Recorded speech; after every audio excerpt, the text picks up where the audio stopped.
Hi, welcome to Chili's. And this is Nerdmageddon, and I am your host, Johnny, and I am here with Corey. Hey, everybody, I got Squirtle.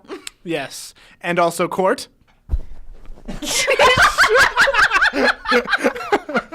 All right, let's just do this. No.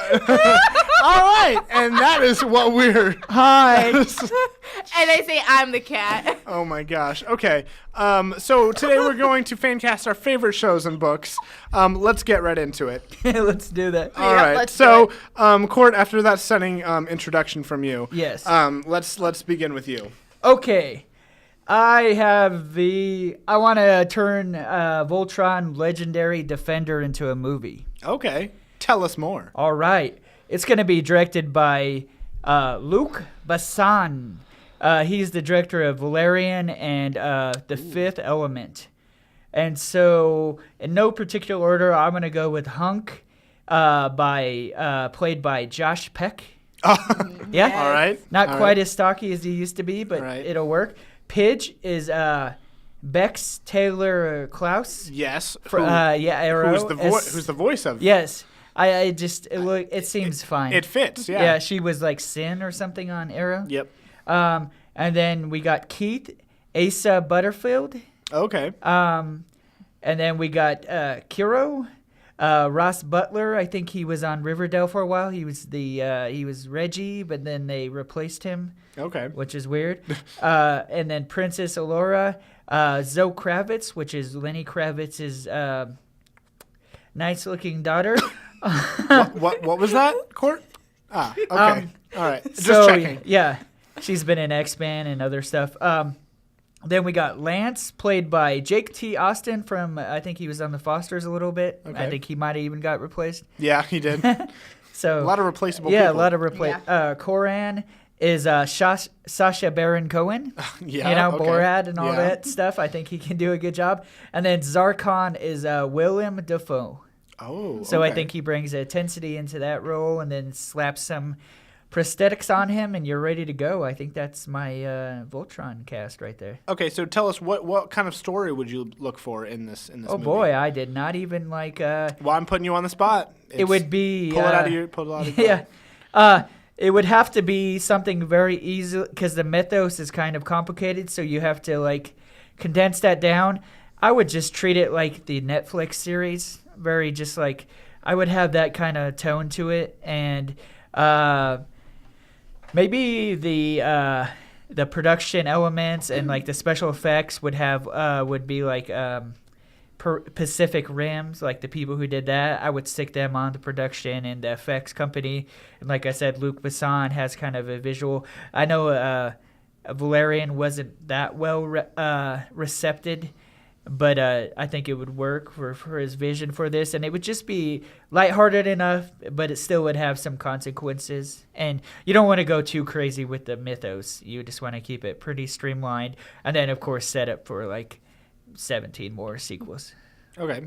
So you'd want multiple movies down the line. I would definitely have like a stinger ending and maybe like a classic Marvel's like mid-credit ending, or maybe even in a credit, or at the end maybe just a credit stinger that would be like just enough to pull you in. I don't know what that would be. I don't have anything in mind, but just something shocking to pull you in to see the next installment. So you can, you can cast anybody you want. You can have any story you want. But there's one thing in particular that's going to be make or break for me to want to go see this movie. Okay. Are the suits going to match the lions that they're in? Absolutely. And it's going to have a soundtrack by Smash Mouth. Oh. Yes. All right.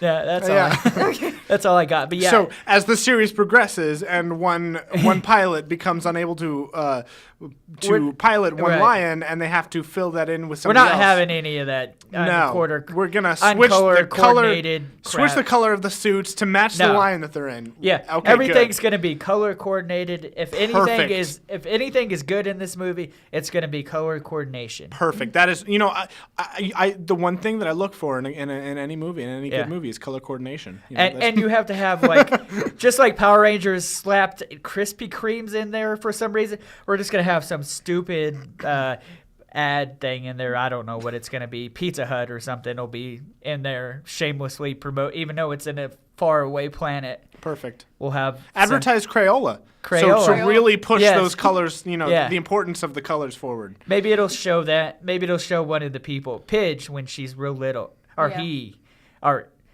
However you whatever- want to whatever. define who Pidge is. yeah, whatever you want to define Pidge as. She will be coloring, I guess. There you go. Coloring. Perfect. Got that color coordination going. And I know that there's a little bit of switching between the old show and the new show with who takes on what, like the Voltron itself. So would you want the newer TV shows to represent how you'd position each of the lions? I think it would be definitely a adaptation of the Netflix series straight up. But if there's like any possible little Easter eggs that give winks to the old fans from the 80s, absolutely we would like try to shoehorn those in. I don't know. They always had huge monsters in like the 80s series, like gigantic Power Ranger sized monsters that they always had to fight the monster of the week. So maybe we'll have something like that in there. But maybe some kind of Easter eggs. Okay, so in just a minute, we're going to go to a break. But before we do, I want, Corey, you to tell us what it is that you're going to be fan casting. I am fan casting Magnus Chase. It's a book series by Rick Riordan. So Chris Columbus, you're not allowed to touch it. Right, you want to tell us a little bit about this story? If any of you guys read Percy Jackson, it's Annabeth's cousin. Oh. And it's about Norse mythology. And just kind of a bit of a Percy Jackson spin on that as well. So it's interesting. I won't give too much away with that. All right. So this is Nerdmageddon, and we will be right back.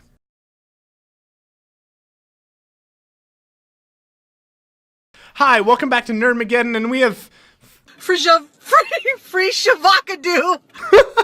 and I'm Johnny. Once again, we are here with Corey Hey, everybody. and also Court. Hey. A, Hey. B, C. Okay, and we are back fan casting our favorite TV shows and books. Corey, why don't you tell us again what it is that you picked and the characters that you're going to fan cast. I picked Magnus Chase. It's a book series by Rick Riordan. So we have our protagonist, Magnus Chase, the kid who looks like Kurt Cobain. He's homeless. Is Brad. Go on. No, never mind. That just caught me off guard. He is going to be played by Bradley James. You may know him as Arthur from Merlin. Okay. Yeah. I don't, but go you on. Don't? Okay. Then we have Sam, the Valkyrie, who has a little bit of a different background, played by Zendaya. Oh, okay. Yeah. Highly recommend. Yeah. Then we have Hearthstone, the death elf, who has a bit of a talent for magic, played by Tom Felton. Okay. Yeah, Draco Malfoy. Sure. Turning over a new leaf. Then we have Blitz, the fashionable dwarf, played by Alfred Enoch, also from Harry Potter.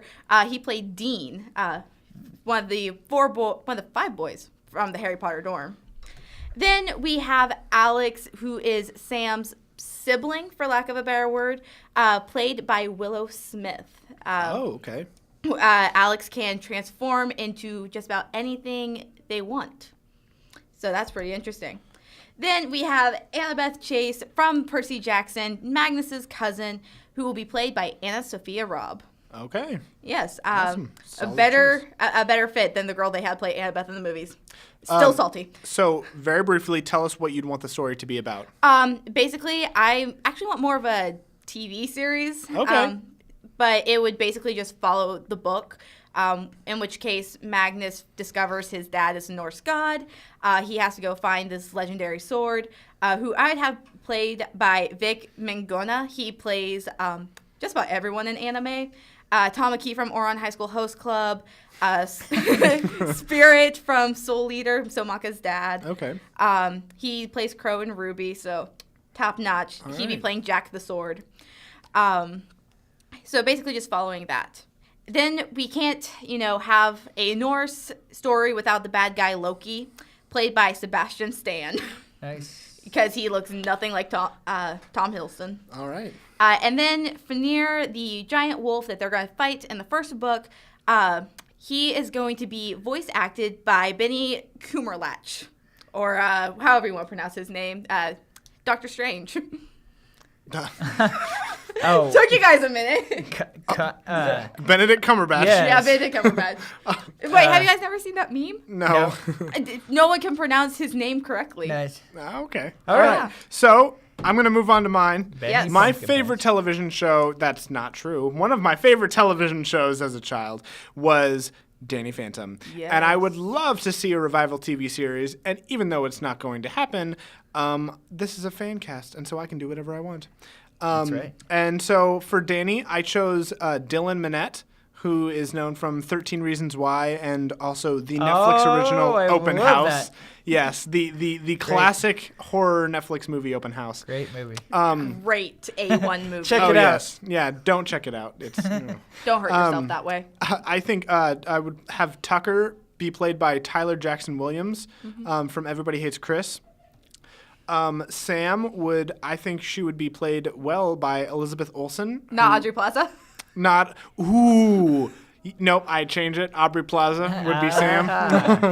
Man. Aubrey Plaza, or Elizabeth Olsen, either one. Oh. I Very think nice. Jack Fenton, Danny's dad.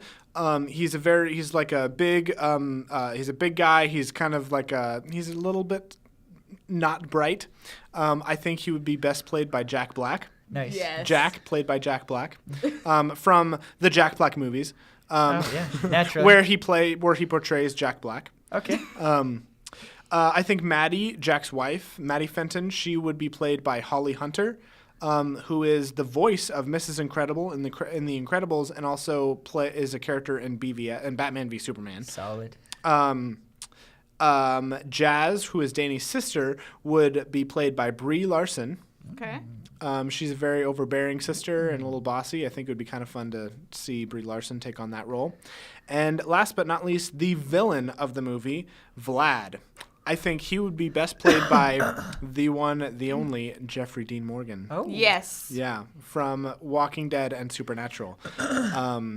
Yeah, so that's my fan cast. I think that the story would be a lot about including Vlad into the. I think it would also be multiple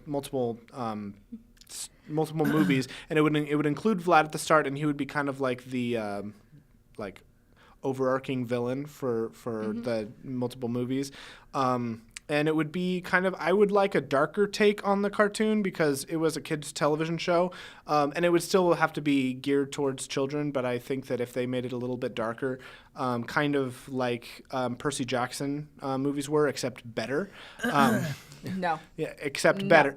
Yeah. You don't want it better? No, Okay. just don't. Or if Corey wants it worse. No, then, don't wish anything like Percy Jackson, the movies, on anything. Not even if you're like it's better. Don't do it. All right. So Corey doesn't want anything to even be considered like Percy Jackson, but I think that there are some elements that would be good to have. Definitely. But anyway, I think that so that'd be a darker take on the story. And Any director in mind? No idea. Yeah. None. You're the only one who thought. Yeah, of a you're director. the only. I think so. Guillermo del Toro. That's who I picked. Yeah. There you go. All right, so that is it for our show for the week. You're watching Nerdmageddon, and catch us every week on KNWT at 9 p.m. or at KZLX at 8 p.m. on Thursday. You nerd it here first.